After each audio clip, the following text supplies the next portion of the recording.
Hey, fellow story lovers. This is Jonathan Cormer, tumbling into your pod feed to let you know that Season 3 of the Dorktales Storytime podcast has begun. And just like our friends at Willy Wonka's Chocolate Factory,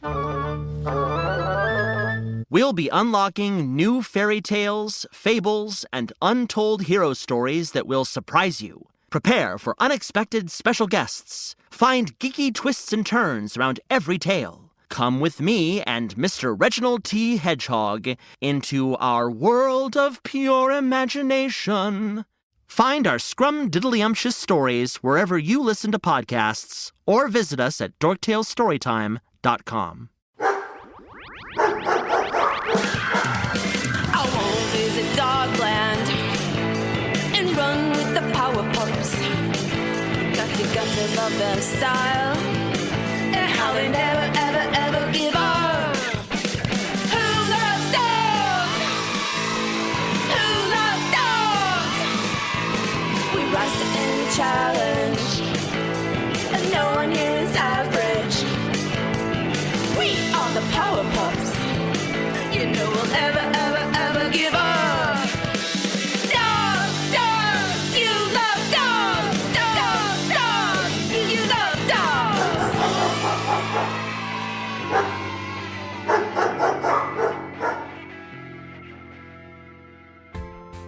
Hello and welcome to episode 23 of season 2 of the Adventures of Power Dog in Dogland. Okay, the cool thing is that we're even closer. This is the second, I think, to last. Yeah, also known as penultimate. Penultimate. You may remember when our story left off, the Power Dog was reunited with his beloved pack, but they were in quite a pickle on the dragon world called Draconis. Lupo was there, but seemed to be under some sort of spell or enchantment, and it seemed that all of the other dogs except Power Dog were muzzled by a mean dragon enchantment. There they were on this strange, bright red dragon world, trapped in cages or kennels in some shallow caves in the side of some bright ruby red mountains, guarded by Lupo, who was brandishing a crystal sword and waiting for the ominous return of the very massive dragon called the Namer and his 2 hench dragons or dragon sidekicks. Bernie had just managed to activate the sound bouncer he'd checked out from the listener's library while they were visiting Briscoe, the space horse. And the bouncer took on a life of its own, wobbling and dancing along the ceiling of the cave as it recited a poem from another time and place across the universe. Power Dog was grinning as he watched the sound bouncer completely out of Lupo's reach as it blasted loudly. Hope is a thing with feathers that perches in the soul and sings the tune without the words and never stops at all. The sweetest in the gale is heard, and sore must be the storm that could abash the little bird that catch so many warm. I've heard it in the chillest land and on the strangest sea, yet never in extremity it asked a crumb of me. The bouncer spun and wobbled and dropped to the ground, and just as Lupo was fixed to pounce on it, the bright red dragon flew into the cave and quickly snatched it up. Hope is a thing with feathers? That's just dumb. They turned in a circle slowly, looking at all of the dogs, and said, Dogs are dumb, hope is dumb. Power Dog was having trouble looking at anything but the tiny silver whistle that had slid off of the meanie's finger and rolled along the ruby red floor of the cave. He didn't say a peep, and he tried not to call attention to it. The red dragon seemed too distracted to notice. This felt like a bit of luck. Lupo nodded in deference to the red dragon and said, Yes, hope is the most pointless feeling in the whole universe. Power Dog couldn't believe that Lupo wasn't mad at the dragon for saying dogs are dumb. After all, Lupo was a dog too. And then Lupo absent-mindedly walked right over the whistle and kicked it swiftly in Power Dog's direction. Did that really just happen? Was it on purpose?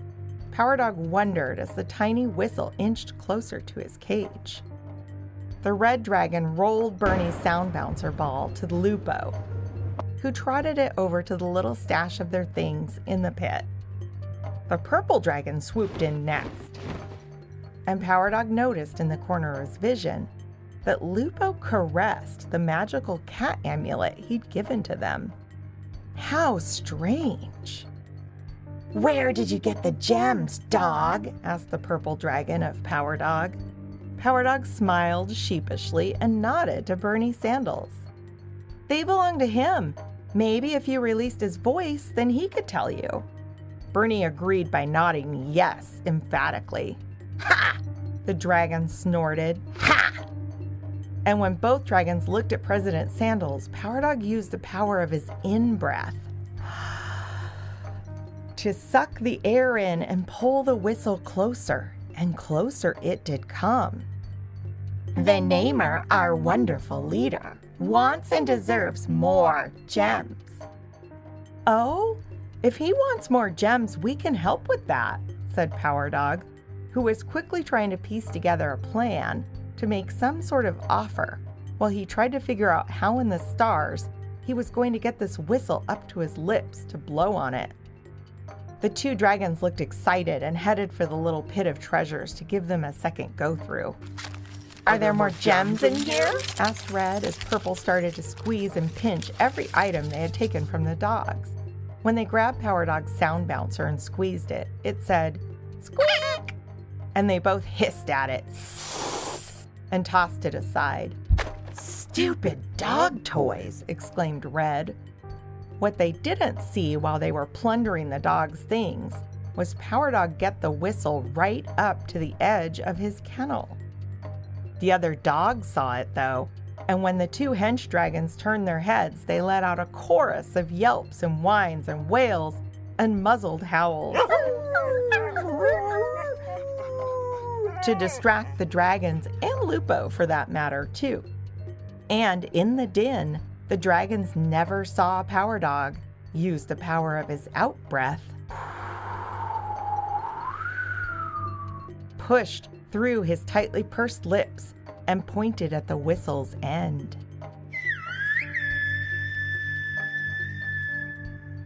Then, everyone stopped short. The dragons wheeled around angrily, fixing their eyes on Power Dog and the whistle, which Lupo dove for quickly and retrieved. "It must have slipped from your hand," Lupo said as they returned it to Red. Red glared angrily, and Power Dog thought he saw a glimmer of embarrassment or even shame. "Stupid dog," said Red, as they wrapped it around their tiniest finger even tighter and shook it at Power Dog's face. "The Namer is coming for you next, dum-dum." Power Dog bowed. "I apologize, great dragons. We silly dogs just love our toys." Purple was now looking quite annoyed and said, "It doesn't matter what games you think you're playing at, dog. Only the Namer, the greatest dragon to ever exist, decides what games are played." Power Dog nodded and repeated, "If he wants more gems, we can help with that." "Actually," bellowed the great voice as the great dragon hovered up along the mountain to look into the caves, "all I want is your tree.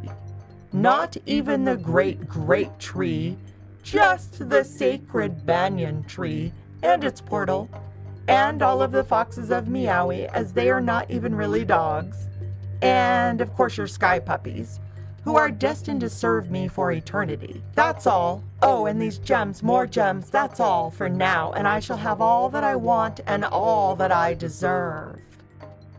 Then, all of a sudden, there was a huge electrostatic shock and boom noise.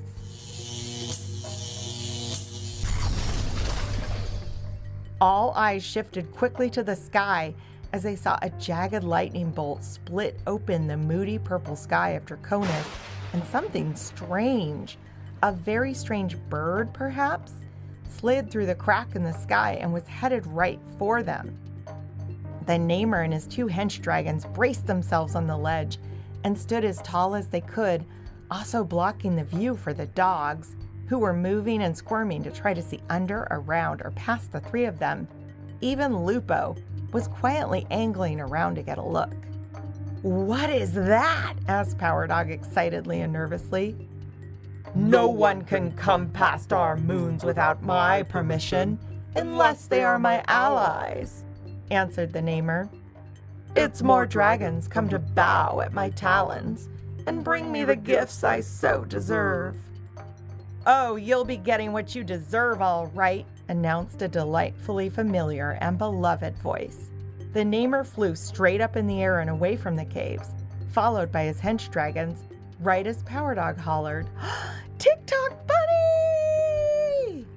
And there he was, Tick-Tock Bunny, riding on a gigantic feathered dragon.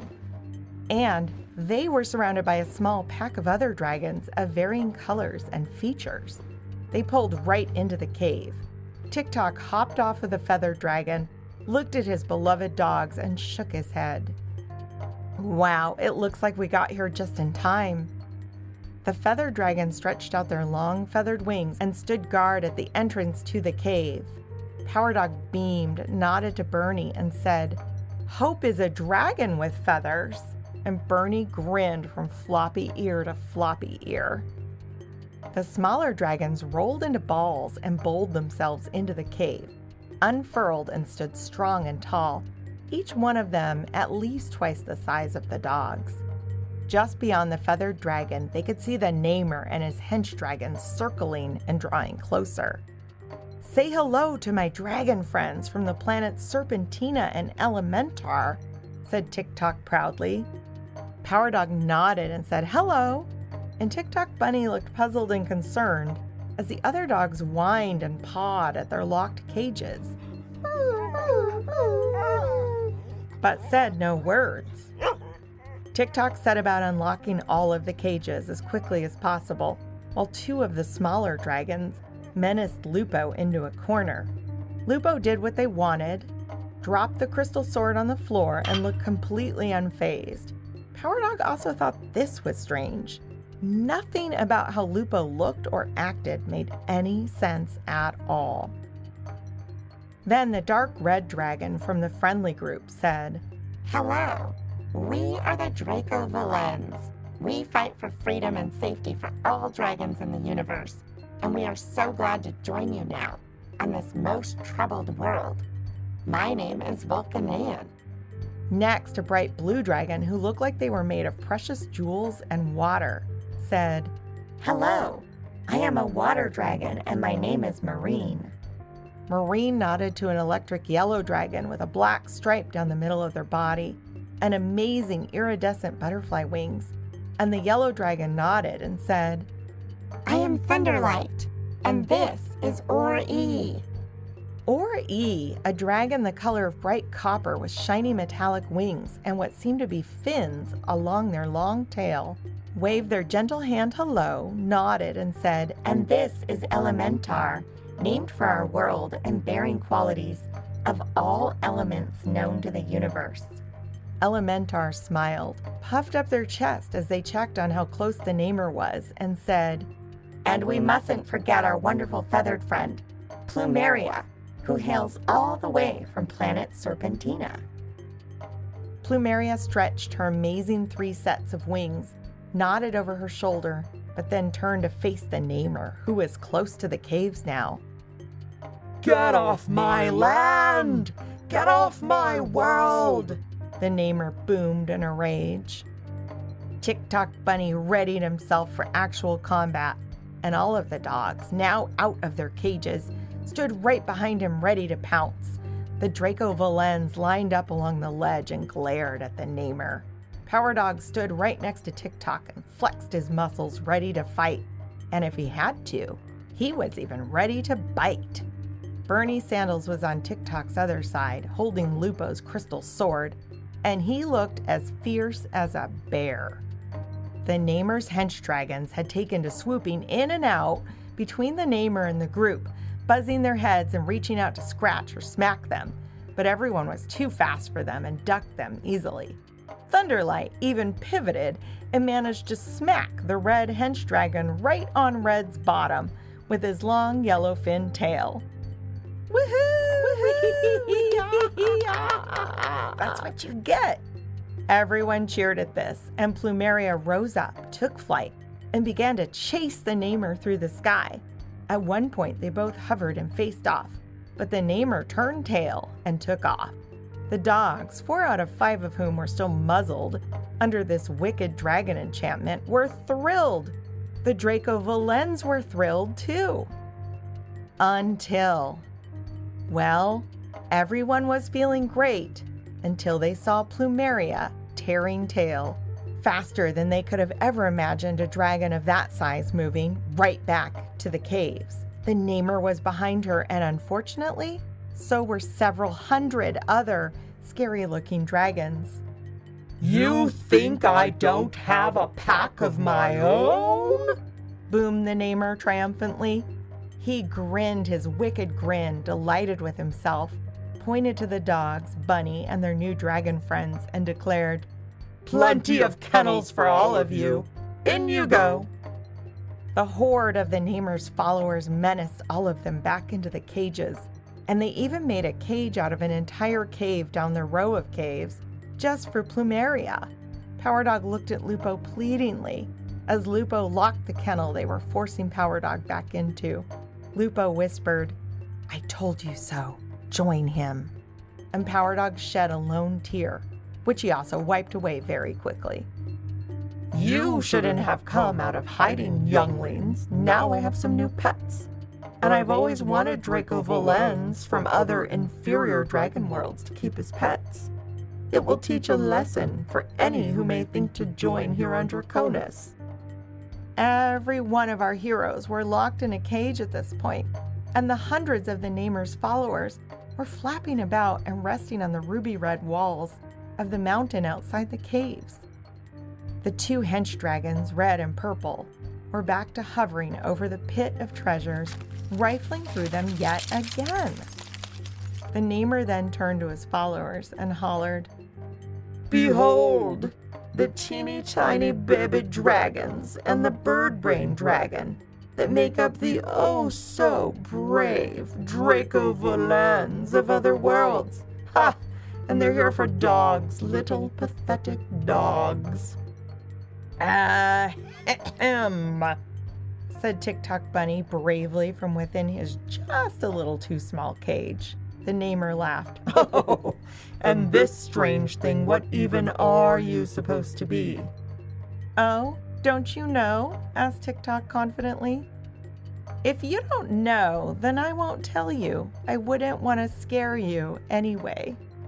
Scare me? Ha! Big words for a weirdo in a cage. In fact, I'm done playing with you, and you shall be named. Your new name is Eardo the Weirdo. He laughed, pointing at TikTok Bunny's long ears. TikTok just smiled and crossed his arms in front of his chest. He wasn't going to give this dragon the satisfaction of watching him try to speak, if he was bound by a spell. Smart, thought Power Dog. Now the namer doesn't actually know if it worked, and his followers don't know if it worked. What's the matter, Eardo the Weirdo? Cat got your tongue? Taunted the namer as his followers all laughed and chuckled. TikTok just sat back, arms still folded, smiled even broader, and acted like he was just happy to be chillin'. The namer then shifted his gaze to the hench dragons and demanded, Are there more gems? I told you I desire more gems. I deserve more gems. Yes, you do, answered Red. But these dummy dum-dums didn't bring nearly enough to share. There's nothing but stupid dog toys in here. Purple reached into the pit, pulled out the bouncers and Tuffy's play disc, and tossed them aside, unceremoniously, onto the floor of the cave. Red pulled out the library cards and laughed at them. Power Dog kept his head down and hoped that the namer had forgotten about him, but no such luck. As it appeared the namer was focusing his attention right on Power Dog. The great big dragon laughed a great big laugh. He then looked directly at Lupo, who seemed frozen by the dragon's gaze, and bowed to him. Is there anything special I should know about this one? Any reason not to silence him and name him right away? Why don't you let me out of this cage and pick on someone of your own kind? Shouted Vulcanian angrily. The namer turned to him and the rest of the Draco Valens, laughed, and pointed his longest finger at Vulcanian and said, Volcano face. Then pointed his finger at Marine and said, Sad tears. Pointed at Thunderlight and Or-E and said, Play clay and dirt. And as he pointed his finger and spoke, each were silenced by his powerful magic. He looked at Elementar and just said, Nope. And Elementar was also muzzled. Vulcanian was visibly seething and the others looked hopeless. Power Dog could tell they had thought they would prevail right after showing up, and he was starting to run out of hope too. It didn't seem likely that anyone else was just going to show up and scare off this giant, mean bully dragon and a couple of hundred other mean bullies. Lupo smiled a smirky smile and said loudly, Nothing too special about this one over here. For some reason, his name is Power Dog, but he's pretty average. I don't think he even has any powers. Power Dog felt a great wave of sadness and utter betrayal wash over his whole body, and it made every muscle he could feel tense up. The namer raised a spindly fingered dragon hand up and started to speak. You? But he was cut off, interrupted by Lupo, who blurted out, Well, actually, he can dance, kinda. He's one of the normies I danced with. Perhaps we both can entertain you before you name him and silence him?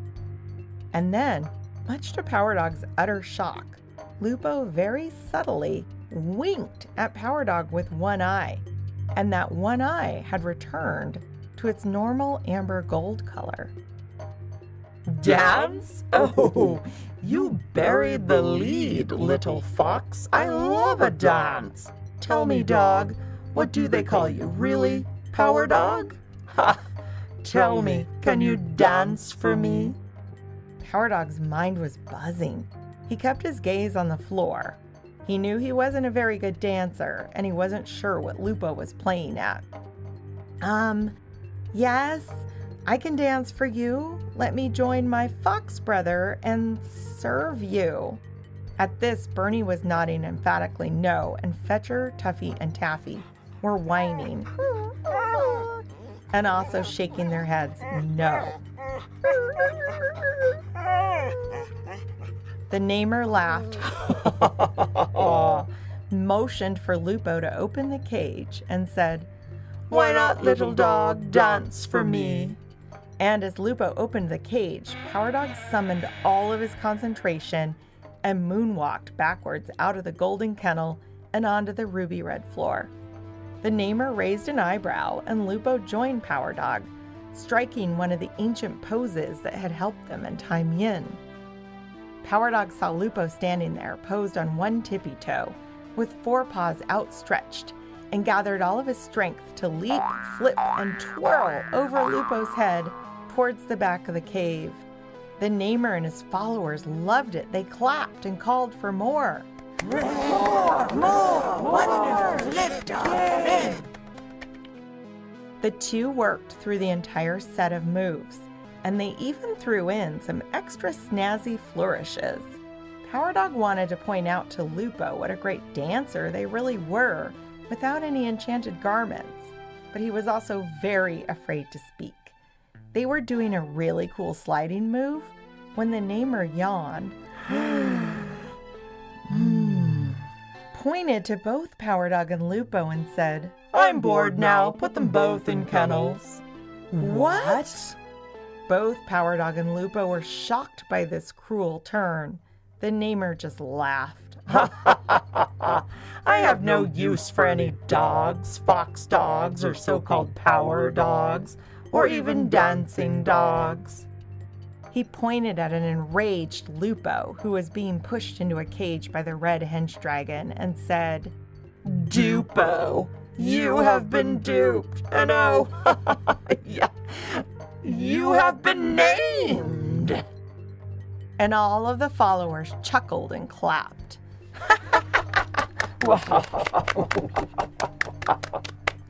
Lupo just glared and sat down in the cage as the namer turned back to Power Dog and smiled.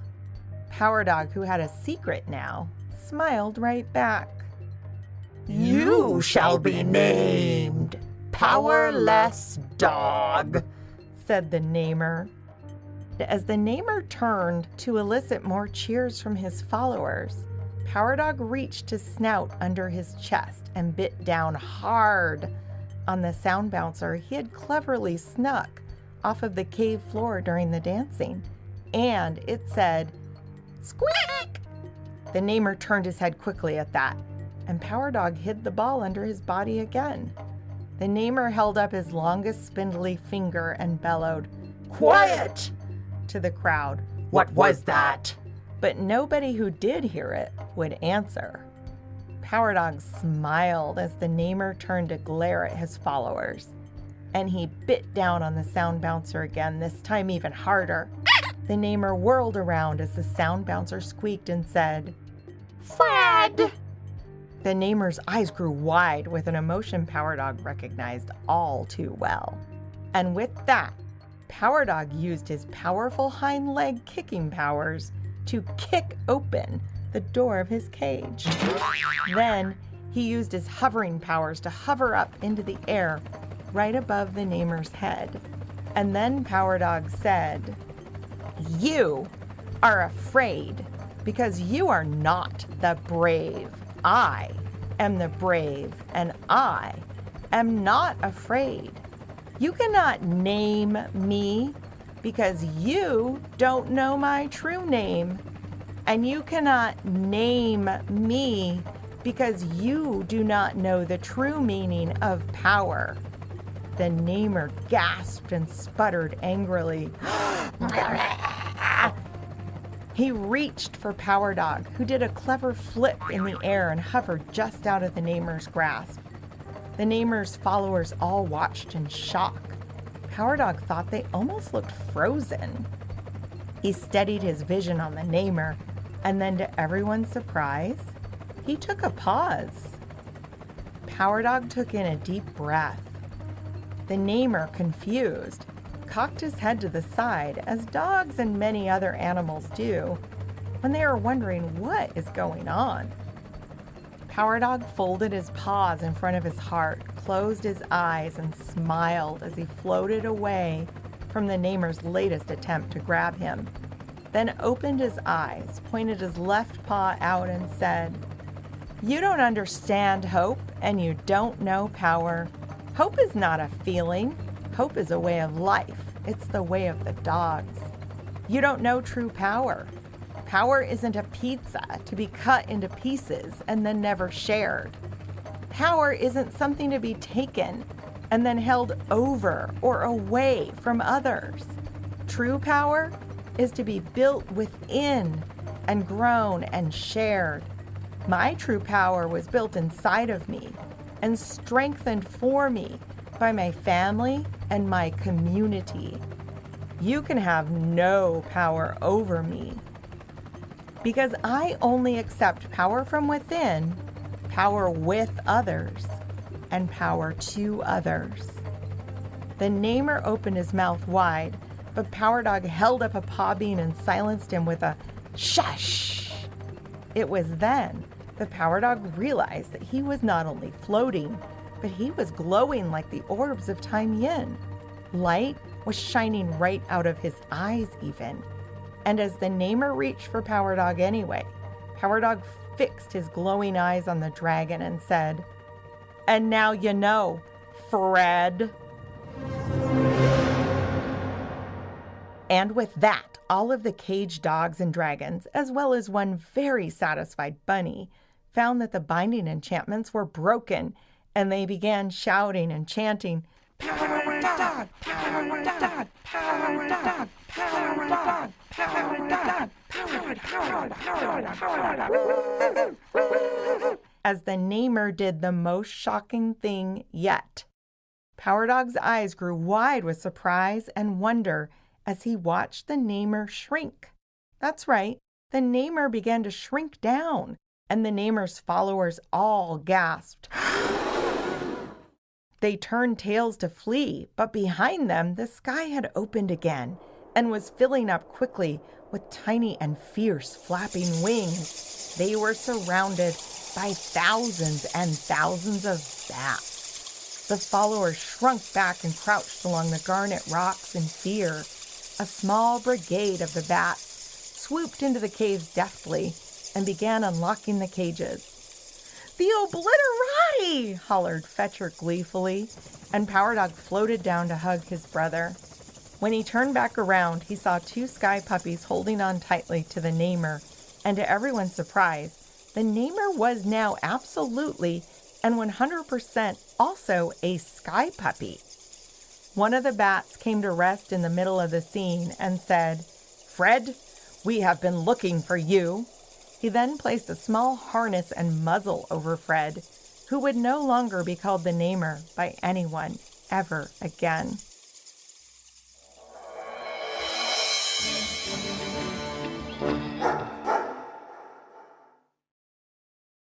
All right, that's it for now.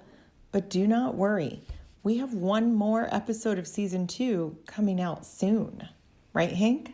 Oh, yeah.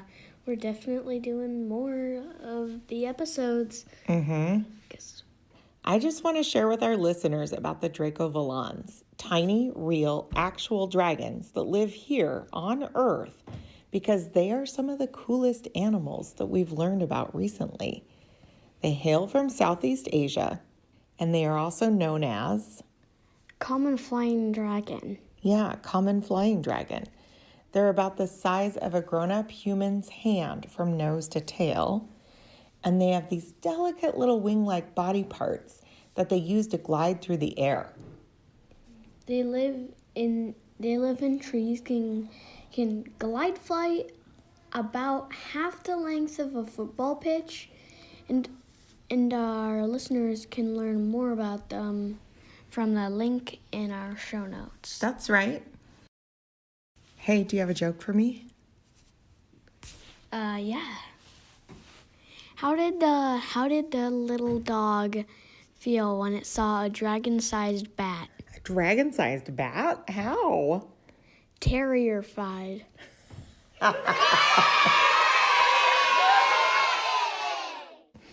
Got another one for me? Which circus performers can see in the dark? Which?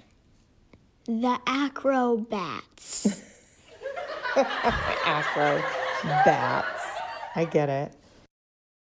I got one more? Why don't bats live alone? Why? They like to hang out with their friends. Thank you, listeners. If you liked what you heard, you can see more content at our website, PowerDogAdventures, all one word, .com. There you can sign up for our infrequently emailed newsletter and also submit any good dog jokes. And we'll be forever grateful if you feel like telling your friends about the show too.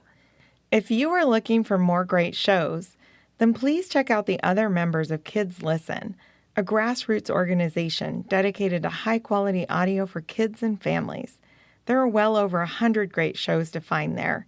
Ask your grown-up to check out kidslisten.org to find out more. Special thanks to our creative partner, the inimitable Jason Rourke, who makes these stories sound extra good with his wise counsel, recording, sound design, and even original music. This podcast has been made possible in part by funding provided by the Regional Arts and Culture Council in Portland, Oregon. Thank you, RAC. It has been made even more possible by listeners like you.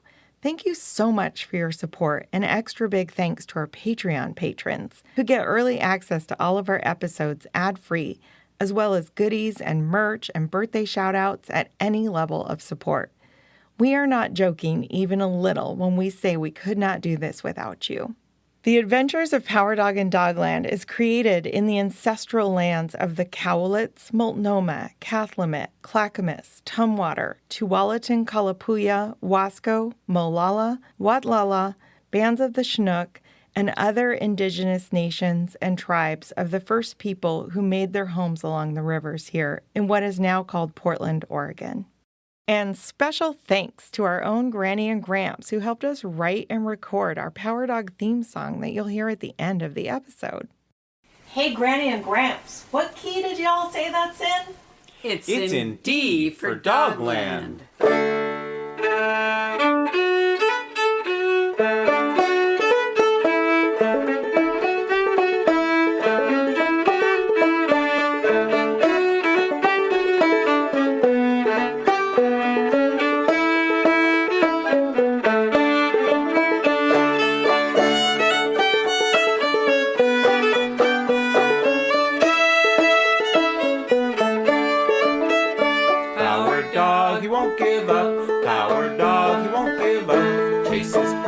Till they're done. Power dog, he won't give up. When we're chasing danger and we're riding across the seas, sure he's right there leading us up, barking with the seals.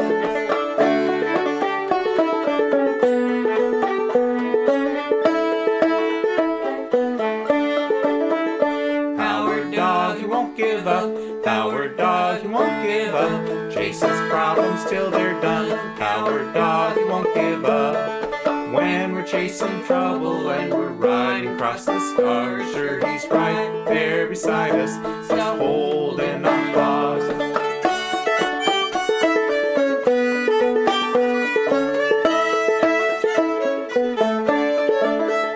Power dog, he won't give up. Power dog, he won't give up. Chases problems till they're done. Power dog, he won't give up. When we're chasing trouble and we're zooming through the stars, sure he's right there beside us, just a zapping near and far.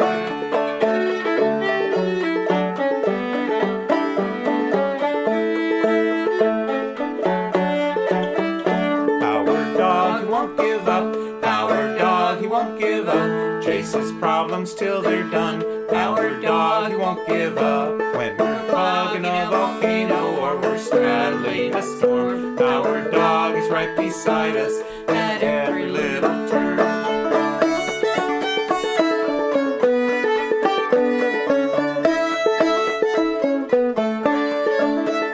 Power dog, he won't give up. Power dog, he won't give up. Chases problems till they're done. Power dog, he won't give up. At night his panic foxes, in the days his platypuses. We herd him up and whoop him down. Our dog's right beside us.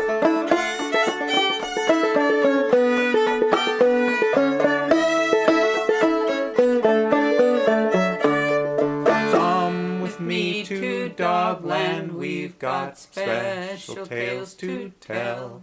And when we come together, all our tails will wag as well. So come with me to Dogland, we've got special tales to tell. And when we come together, all our tails will wag as well. Woof, woof, wow.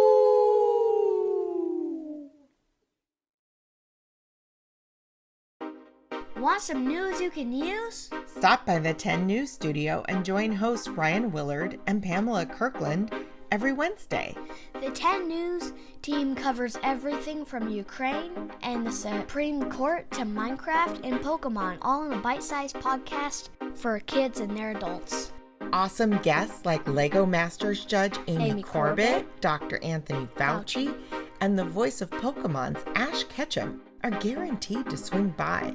Make the 10 News part of your family routine to connect, explore, and learn something new. Listen to the 10 News on Apple, Spotify, or wherever you get your podcasts. Woohoo! That was great because I did it That fast was at good. the end because it sounded like an ad.